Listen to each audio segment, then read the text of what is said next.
So internal structure of ovaries చూస్తే ఏం చెప్పాం, ovaries are located at the pelvic region. These are the almond shaped glands. These are the 8 centimeters length and 5 centimeters width. 5 centimeters width ఉంటుంది, widening 5 centimeters ఉంటుంది, long వచ్చేసి 8 centimeters ఉంటుంది.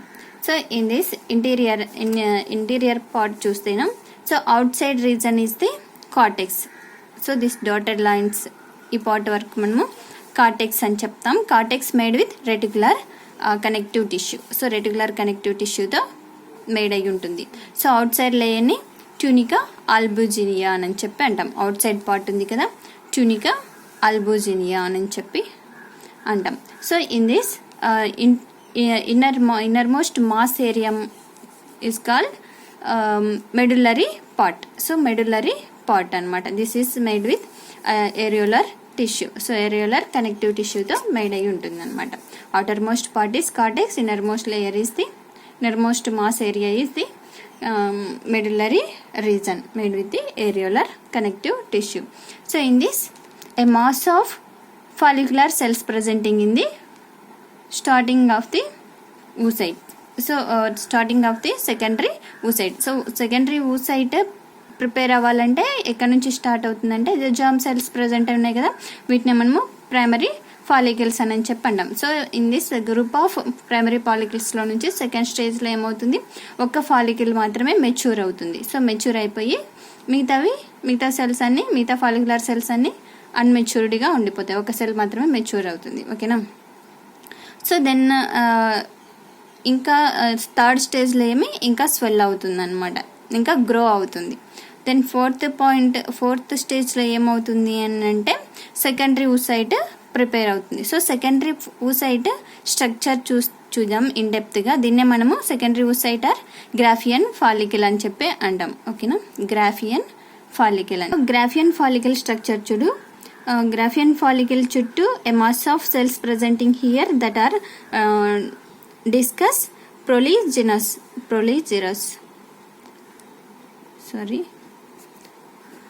proligerous layer present అయి ఉంటుంది. a mass of follicular cells అన్నమాట. then this is the suspended with the help of germ hill. So suspended with the membranous granulosa. So దీని చుట్టూ surroundings of oocyte presenting a cavity surrounded by the group of cells, a mass of cells. That double layer is called as membrana granulosa. So membrana granulosa present అయి ఉంటుంది. So ఇది ఏమి float అవుతూ ఉండదు, oocyte వచ్చేసి float అవుతూ ఉండదు. దీనికి suspended with the help of germ hill or columnar woofers. So woofer సెల్స్తో అటాచ్ అయిపోయి ఉంటుందన్నమాట. It is suspended within the membranous granulosa layer. So membranous granulosa layer 2 ఉంటుంది, outside inner side. So outside ఉండేదాన్ని theca externa అని చెప్తాం, థికా externa. Then inside లేయర్ని థికా ఇంటర్నా అని చెప్పి అంటాం. ఓకేనా. The space between what ever presenting here surroundings the oocyte, that is the atrum. So atrum filled with the liquid, that is the liquor folliculi. So liquor ఫాలిక్యులైతో fill అయి ఉంటుంది అనమాట ఈ స్పేస్ మొత్తం. ఓకేనా. So what are the cells presenting surroundings of the oocyte?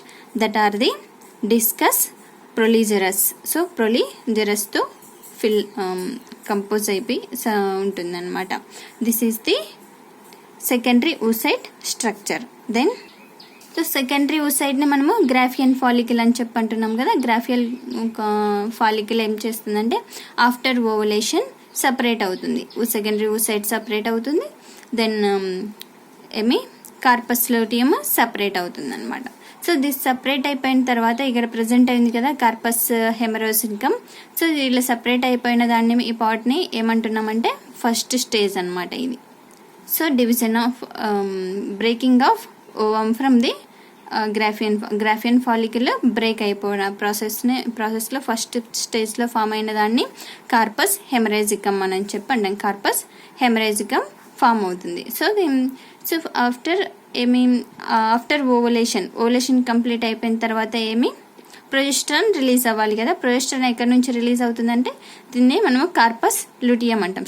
Second స్టేజ్లో oocyte బయటకు వెళ్ళిపోయిన తర్వాత బ్రేక్ చేసుకుని, సో కార్పస్ లూటియం ఫామ్ అవుతుంది. దీన్ని మనము టెంపరరీ ఎండోక్రైన్ గ్లాండ్ అని కూడా అంటాం. సో టెంపరరీ ఎండోక్రైన్ గ్లాండ్ అని చెప్పి ఎందుకు అంటామంటే these are the ductless glands. So secretes the corpus luteum secretes the progesterone hormone directly poured into the blood అని చెప్పి చెప్తాం. సో అందుకే దీన్ని టెంపరరీ ఎండోక్రైన్ గ్లాండ్ అని చెప్తాం. So if fertilization occur it will persist the corpus luteum. So corpus luteum అలాగే ఉండి ప్రొజెస్టరాన్ని release చేస్తూ ఉంటుంది. సో ఇఫ్ ఫర్టిలైజేషన్ జరగకపోతే ఏమి degeneration of corpus luteum may occurs, that is the corpus albicans అని చెప్పి అంటాం. డీజనరేషన్ ఆఫ్ కార్పస్ లూటియంని కార్పస్ ఆల్బికాన్స్ అని చెప్పి అంటాం. సో దీని అంతా మనము మెన్స్ట్రువల్ సైకిల్లో మళ్ళీ చూద్దాం. ఓకేనా, this is the internal structure of the ovaries. Okay, in next class we can talk about external genitalia vulva part. Thank you.